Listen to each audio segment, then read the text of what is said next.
There is a person that is on the board who's been sending out these poison pen emails that are poisoning the water that we have to drink from. Whether it's jeopardizing an individual's livelihood, libeling and slandering the organization, demeaning it, driving away donors, indeed coming up with statements that are actionable, definitely prima facie case of defamation here. The notion that a member of this board needs training to know not to be racist, not to malign people's characters, not to talk about the staff in a disrespectful and obnoxious way. The LSB disapproves of and disassociates itself from the aforesaid public statements by board member Steve Brown. You say you're in control, you say you're right. You say too much, too loud, too long. You wanna steal the show, steal everything in sight. You would sing, but you have no song. You have no clue where you belong. Think guns and money make you strong. Right here and now, and when you're gone, we will sing our song. We will sing our song. We will sing our song. Don't yell at me, don't interrupt me. Welcome to another edition of the Battle for Progressive Media. I'm today's host, John Riley. I'm a producer with Out FM, the lesbian, gay, bisexual, and transgender show on listener-supported, non-commercial WBAI New York, broadcasting at 99.5 on the FM dial and at www.wbai.org.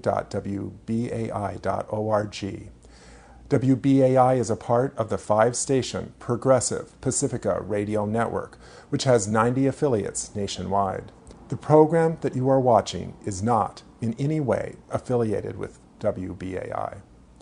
Pacifica has a long history as a peace and justice radio network, putting onto the airwaves hosts and guests that have challenged this country's war machine, its racial injustice, and denial of workers' rights. Pacifica did extensive coverage of the civil rights movement, the free speech movement, the Black Power, gay, and women's liberation movements, to name a few, right up to the present day. It has been a target of government repression on several occasions. KPFT in Houston was twice bombed off the air by the Ku Klux Klan. The scenes you just saw were from a March 2006 meeting of the elected WBAI local station board, at which board members passed a resolution to publicly disassociate themselves from an array of what they labeled abusive, racially insensitive statements widely circulated in mass emails by board member Steve Brown, who is running for re-election this fall. The board majority viewed these statements as damaging to the station and its personnel. We'll be discussing more of that later in the show. In our first program, we reviewed some of the recent history of the Pacifica Radio Network and WBAI. We looked at the coup period of 1999 to 2002, when upper-level management was trying to complete their plan to mainstream the network by reshaping the top governing structure, the Pacifica National Board.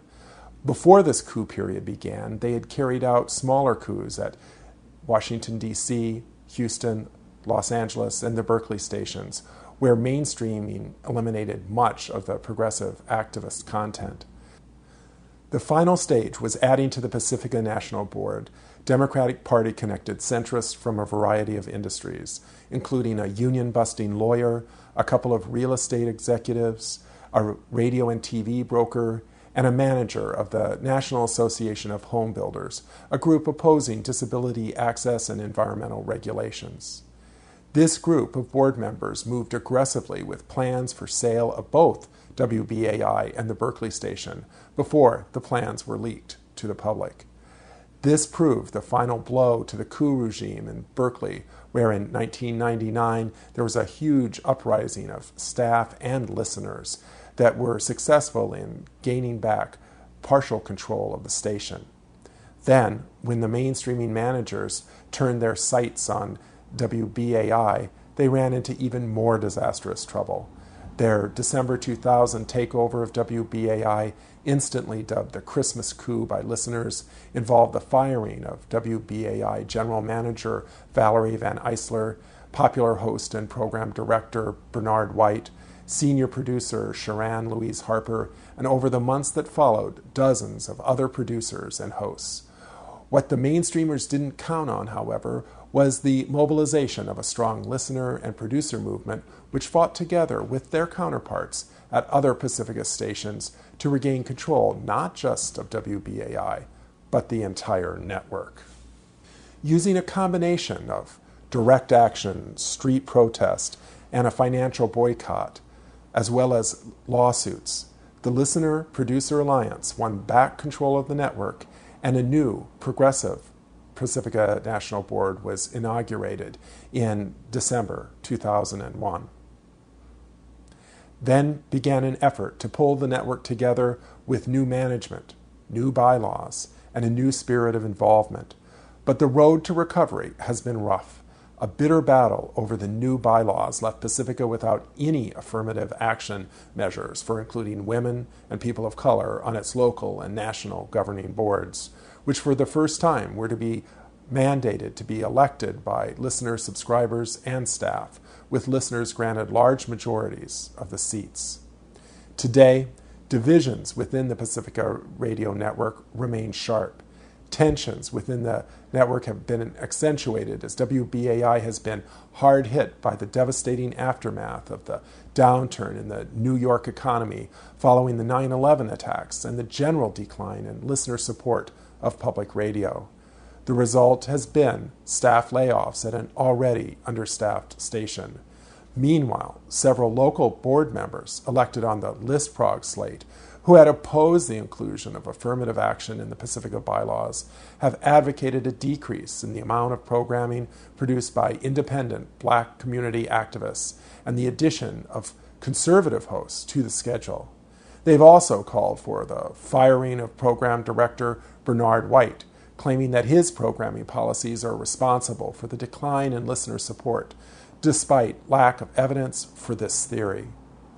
Later this month, support for various positions will be put to the test as WBAI undergoes its third round of listener and staff elections for representatives on the local station board.